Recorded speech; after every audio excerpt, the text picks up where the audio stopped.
Continuing the cultural thread that has been running elusively through the program, I'd now like to introduce to you a gentleman who made flatulence acceptable on the big screen. Mel Brooks.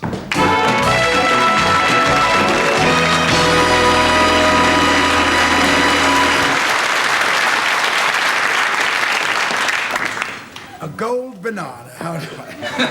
Very nice. Is it paperweight? It's a very BBC touch, isn't it? You keep this in your pocket, you'll be a rich man. Because a paperweight will keep your trousers neat. You'll always have a good crease. Just watch this. Look.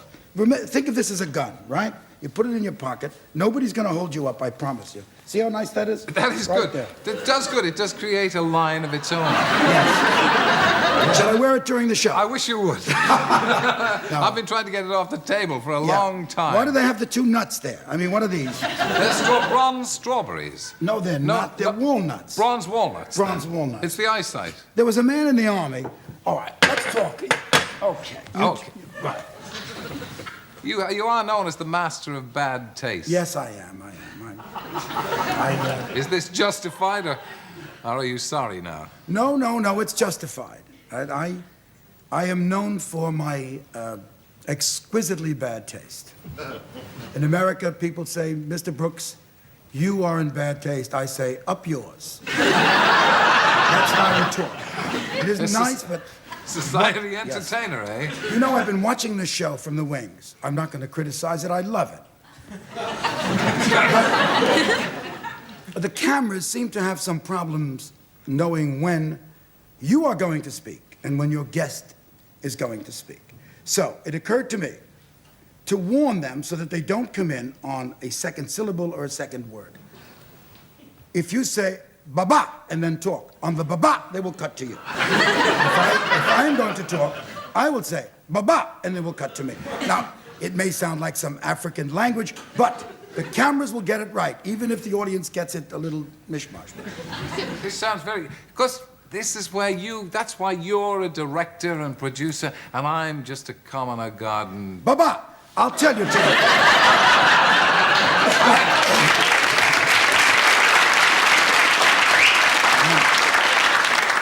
Baba! I hadn't finished. I like that. That was good. I didn't baba. Get the hell off. Stay on and wait for the baba. Are there any subjects you wouldn't touch upon? Well, I mean, things of a papal nature I never touch. Why not? The Thornbirds did. Oh, well, the Thornbirds. They had no right to do that. That was an execrable taste, I thought, don't you? I mean, a priest actually making amorous advances to a virgin on a moor in July. I mean, I wouldn't do that. Not even in Blazing Saddles would I do a thing like that. Baba, I would turn his collar around before I'd have him touch anybody. Just as a matter of good taste, good form, you know. I was just thinking about you and your sense of humour. Obviously, it's very difficult because humour's we won't go into all that, but it is a very subjective thing. Hard to coalesce the vapor of humour. It is. Humour is that indefinable thing. There's a Greek person who shall be nameless. His name is Andreas Voutsinas. I wonder his name. He was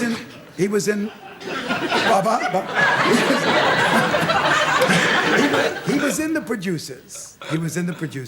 He played the roommate of the gay director. I've forgotten it. And his name, yes, Andreas Voutsinas. He's wonderful. And Andreas says, you know him.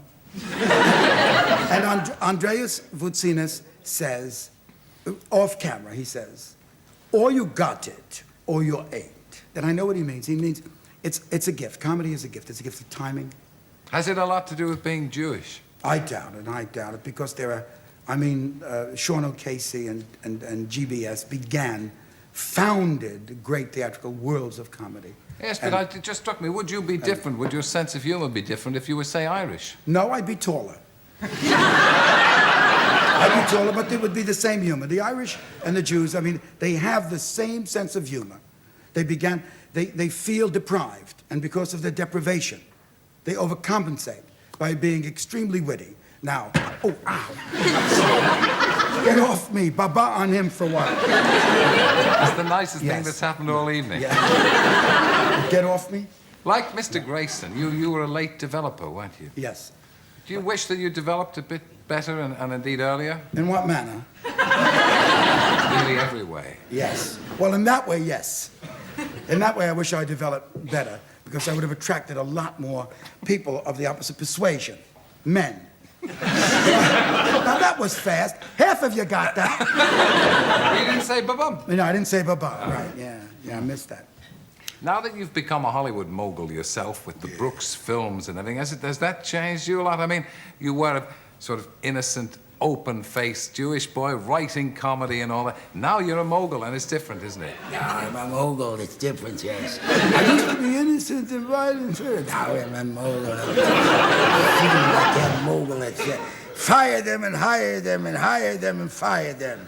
Hire and fire and fire and hire. And show me a nice... But I used to be innocent and bright and wonderful and intransigent. The last bit was more like you. That's more... Yes. That was you. This is closer. That's you. This is closer. Yeah, that's Dr. like... Jekyll and Mr. Goldberg, right? Have you got the right? Have I got it? Yes, Barry, I don't know. To tell you the truth, I miss the innocent lad that I was. Where does the director in you come into it? Do you like bossing people around? Do you like telling people what to do? Well, I mean, to be perfectly honest, yes. There's no sense. There's no fooling you. Right. I knew you were power crazed. You're too damn bright. You right. walked in, Yes. Yeah. You know, at the beginning, in the dressing room, when they were making me up, I said, why the hell did Parkinson leave? I got to work with this stupid Irishman. But... no, but... I said that in the dressing room as well. But then I thought on it. I thought hard on it. Steady. 2 points. And what I came up with was I love your vocal ping-pong. I love your alacrity. I love your quickness of mind. I love your wit. And I love that most of your hair is your own. Yes. Yes. Success, however, has not unspoiled you, has it? I mean... I'm not crazy about your tie, I can tell you that. I shouldn't say that on the air. Well, you're a guest. Yes, it's true.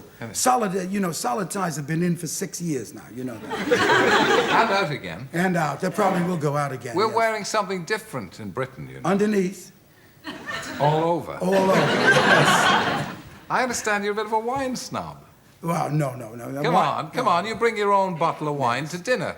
Yes. I drank some of the swill that you had in the dressing room. What's this about bringing your own bottle to dinner? I do. I bring my own bottle to dinner. Does this not offend your host or hostess? Yeah, who gives a... who cares? Rather. Yes. But this does not tie Why in... take a chance on muscadet or something? Who knows what they're going to serve? But a simple boy from the Jewish ghetto bringing his own wine... Chateau Lafitte, made by the Jews, drunk by the Jews. What's the matter with it? Nothing wrong. Rothschild, old boy, Rothschild. Yeah. Built the Suez Canal, helped the empire out. Benji, Disraeli, remember? Queen Victoria. Never knew when that knee would come up under the skirts, did you? She was tough. Tough as nails. I loved her. Best monarch that ever ruled England. Queen Victoria, 1,000 skirts. Watch it, Benji. The greatest woman that ever lived. Queen Victoria. Do you admire the British system? You're not going to be one of those Americans. You're not going to say in a minute, London is my second home. I love it over here. No. You're not going to say But that. I am an Anglophile, and I'm taking something for it. 3 times a day you take it. And it takes away your love of the little postage stamp squares, the red brick, the white Victorian trim, the V&A, John Constable, the Sheila who lives in Chelsea. What a girl. Jesus. She'll do anything if you beg. Jewish, you know what Jewish foreplay is? Let me tell you what Jewish foreplay is. May I? Please. 20 minutes of begging.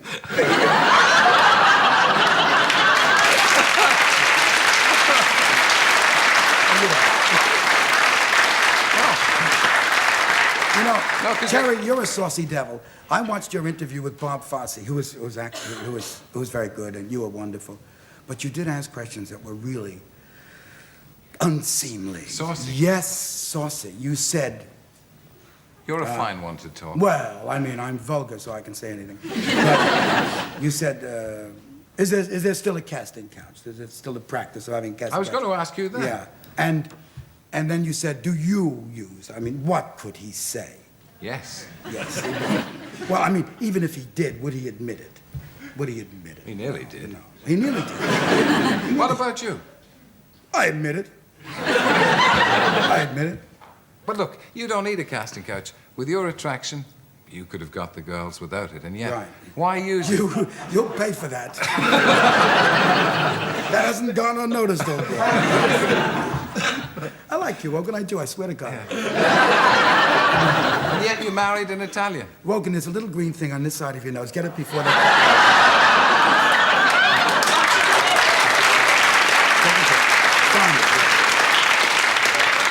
Don't try and evade the issue. Bum. And yet you married an Italian. Yes, I did. Well, she's an American born in the United States of America of Italian ancestry, Italian parentage. That's easy for you to say. Yes. Her mother and father were born in the U.S., but her grandparents were born in good old Italy. Is she taller than you? Baba, yes. When she wears her spiked Cuban heels, which I demand that she wear on Please. Sunday nights. Please. You can drive the audience insane with Yes. this kind of talk. All she wears is spiked Cuban heels, a large feather, and an Indian bathrobe. No, my wife is actually a very conservative lady. She's a dramatic actress, and she adores me because I'm the other side of her life. I'm merriment, I'm fun, I'm silly. When are we going to see that side of you?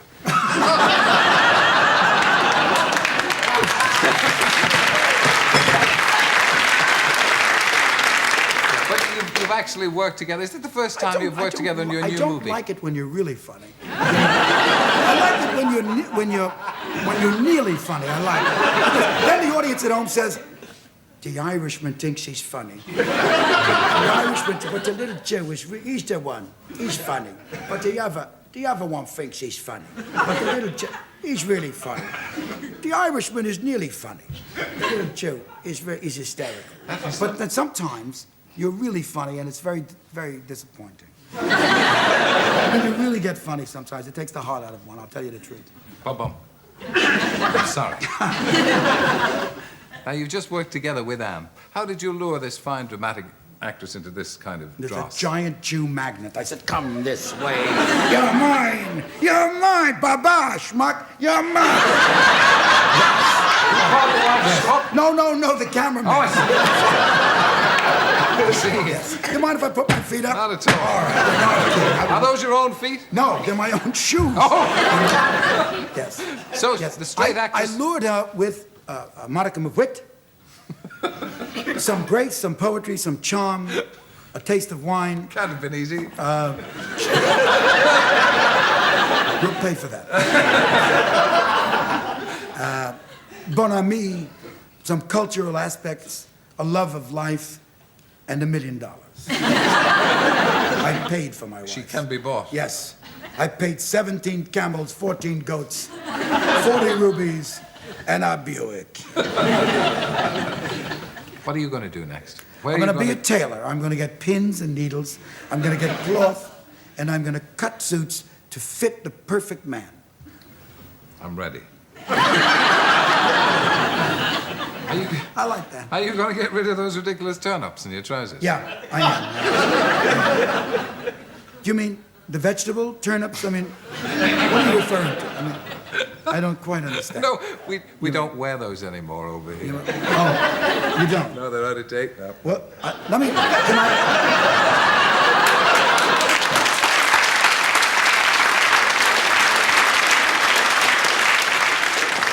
You'll all pay for that, including me. We call them cuffs in America. Cuffs, you see. C-U-F-F-S, cuffs. We don't call them turnips. You can't speak the language. Carrots or celery. Never really grasped the language, have you? Well, the truth... Well, we don't say century, we say center. C-E-N-T-E-R. You say century. C-E-N-T-R-E. What about lever? Lever. All What about composite, schmuck? It's composite. What about aluminium? What about it?